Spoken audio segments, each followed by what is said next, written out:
Les gladiateurs étaient un investissement coûteux pour leurs propriétaires, un investissement qui ne pouvait pas être gaspillé. Pour cette raison, ils avaient un régime alimentaire spécifique, conçu pour les garder forts et résistants pendant le combat. Voyons maintenant quels étaient les principaux éléments du régime alimentaire d'un gladiateur romain. Premièrement, l'orge.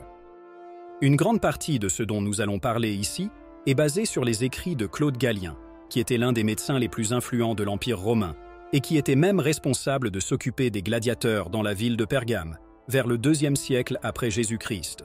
Dans son ouvrage de Alimentis, Galien commente la préférence pour l'orge pour fournir l'énergie nécessaire aux gladiateurs. Il écrit « Les gladiateurs devaient manger une grande quantité d'orge pour prendre du poids, avec l'intention de créer une couche de graisse qui les protégerait des coups dans les compétitions. » L'orge était un aliment si important dans l'alimentation des gladiateurs qu'ils étaient appelés ordearii, ce qui signifie « mangeurs d'orge ». Comme nous l'avons déjà évoqué dans une autre vidéo sur le régime alimentaire des esclaves romains, l'orge pouvait être consommée de différentes manières, que ce soit dans les pains, les bouillies, les soupes et diverses autres recettes.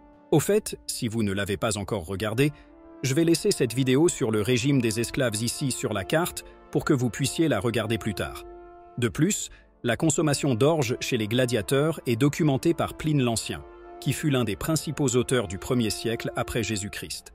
Il a souligné les qualités nutritionnelles de cette céréale dans son ouvrage Naturalis Historia, écrivant ce qui suit « Les gladiateurs qui participent au jeu sont nourris principalement avec de l'orge, ce qui leur donne une force considérable et une endurance étonnante, ce qui les rend aptes à résister aux rigueurs de la bataille. » Deuxièmement, boire avec des cendres. Les gladiateurs romains buvaient une boisson composée d'eau mélangée à des cendres végétales ou minérales, qui avaient des propriétés censées aider à la récupération et au renforcement des os. Lors des fouilles d'ossuaires de gladiateurs dans la ville d'Éphèse, en Turquie, un niveau étonnamment élevé de strontium a été trouvé dans les os des gladiateurs, un élément qui indique la supplémentation en minéraux dans leur régime alimentaire. Ces données ont été interprétées comme un reflet de la consommation régulière de ce mélange de cendres et d'eau ou de cendres et de vinaigre. Galien commente l'importance d'une alimentation riche en minéraux et comment certaines boissons ont aidé à la récupération des blessures osseuses. Bien que Galien ne mentionne pas directement le mélange des cendres, ses travaux suggèrent que certaines pratiques du régime romain impliquaient la supplémentation en minéraux pour aider à la santé des os. Il a écrit « Ceux qui s'entraînent ont besoin d'aliments qui les enrichiront en muscles et en force et qui les protégeront également contre les effets de l'épuisement et des blessures. » Troisièmement, peu de viande et de lait. Contrairement à ce que l'on pourrait penser, les gladiateurs romains consommaient peu de viande dans leur alimentation quotidienne. Dans la Rome antique, la viande était un aliment plus cher et souvent considéré comme un luxe, disponible principalement pour les classes supérieures. Les gladiateurs, souvent esclaves ou prisonniers, avaient un accès limité à ce type de nourriture. Les glucides ont été privilégiés par rapport à la viande pour le simple fait qu'ils fournissaient une énergie plus durable. La viande était considérée comme moins importante pour la performance du combattant, et lorsqu'elle était offerte, il s'agissait généralement de chèvre ou de poulet, consommés en de rares occasions, peut-être après une victoire ou lors d'événements spéciaux et de cérémonies. Urès. Comme la viande, les produits laitiers ne fournissèrent pas le type d'énergie dont les gladiateurs avaient besoin pour de longues périodes d'entraînement. De plus, l'approvisionnement en lait pouvait représenter un coût supplémentaire pour les maîtres des écoles de gladiateurs. Ils réservaient probablement ce type de nourriture pour des occasions spéciales ou pour les gladiateurs de statut supérieur. Dans l'un de ses ouvrages, le docteur Galien mentionne que les aliments tels que le lait n'étaient pas idéaux pour ceux qui pratiquaient des activités physiques intenses, comme les gladiateurs. Il a écrit « Le lait convient le mieux à ceux qui ont besoin d'un rétablissement rapide, comme les enfants ou les personnes affaiblies. Pour ceux qui s'entraînent, comme les athlètes, le lait doit être consommé avec modération, car ses effets ne durent pas longtemps et peuvent provoquer de la fatigue. » Urès. Quatrièmement, les légumineuses. Les légumineuses, telles que les haricots, les lentilles et les pois chiches, étaient une partie cruciale du régime alimentaire des gladiateurs. Ils offraient une source importante de protéines, de minéraux et de fibres, tout en étant relativement peu coûteux et faciles à stocker, ce qui en faisait un choix idéal pour nourrir de grands groupes de gladiateurs dans les écoles de formation. Galien mentionne l'importance des légumineuses et recommande leur consommation pour les athlètes et les soldats. Il a écrit Les aliments tels que les lentilles et les haricots sont préférables à ceux qui recherchent la force et la rusticité.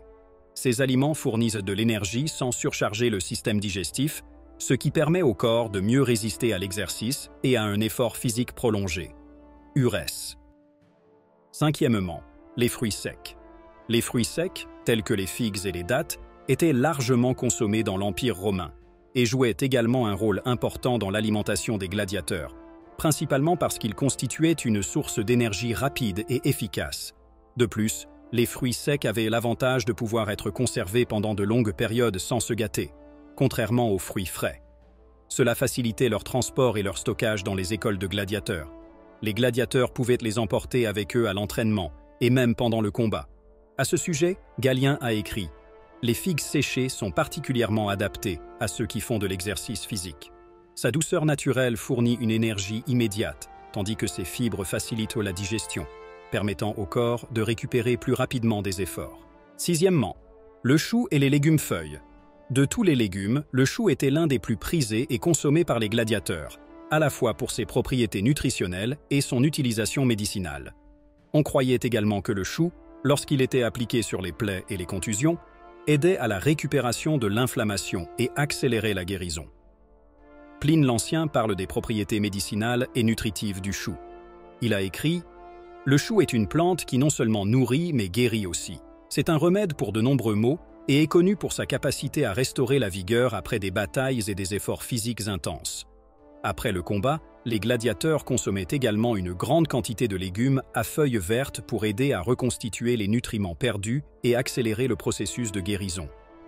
Galien croyait que le régime alimentaire des gladiateurs devait être équilibré pour éviter les carences nutritionnelles et garder le corps fort et en bonne santé.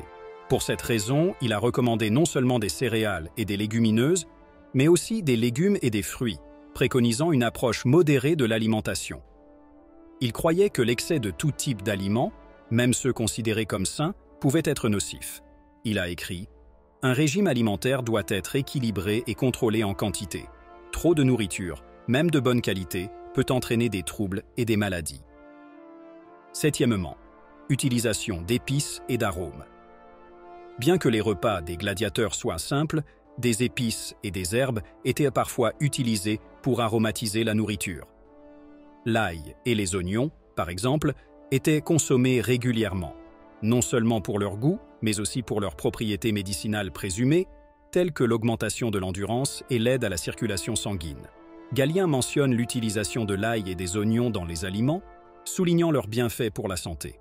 Il a écrit « L'ail et les oignons sont recommandés pour ceux qui s'entraînent, car ils aident à garder le sang sain et à améliorer la circulation. » Comment la nourriture des gladiateurs était préparée? Les écoles de gladiateurs, également connues sous le nom de ludi gladiatori, étaient des institutions où les gladiateurs s'entraînaient, vivaient et recevaient des soins spécifiques pour se préparer au combat dans les arènes. Ces écoles étaient gérées par les lannistas, qui étaient responsables de l'achat, de l'entraînement et de l'entretien des gladiateurs. L'un des aspects clés de la gestion des lannistas était de s'assurer que les gladiateurs recevaient un régime alimentaire adéquat pour maintenir leur force, leur endurance et leur santé. Les lannistas avaient une grande responsabilité vis-à-vis des gladiateurs car ils les considéraient comme un investissement très précieux. Les gladiateurs qui s'entraînèrent dans les écoles devaient être en conditions physiques optimales pour attirer les spectateurs et augmenter les revenus des combats. Sénèque, le philosophe romain, mentionne le rôle crucial des lannistes dans le maintien de la santé des gladiateurs. Il a écrit « Les lannistas veillent à ce que leurs gladiateurs soient toujours bien nourris et préparés, car ils dépendent de leur force et de leur endurance pour le profit. » La préparation de la nourriture dans les écoles était effectuée dans des cuisines collectives, où de grandes quantités de nourriture étaient préparées, généralement pour servir des dizaines, voire des centaines de gladiateurs. Les repas étaient préparés par des esclaves spécialisés, qui étaient chargés de cuisiner et de préparer la nourriture pour les gladiateurs. Ces esclaves, souvent formés comme cuisiniers, suivaient les directives de la lannista pour s'assurer que les gladiateurs étaient bien nourris. Appien, un historien romain, dans son ouvrage sur les guerres civiles, mentionne les conditions et les soins dans les écoles de gladiateurs.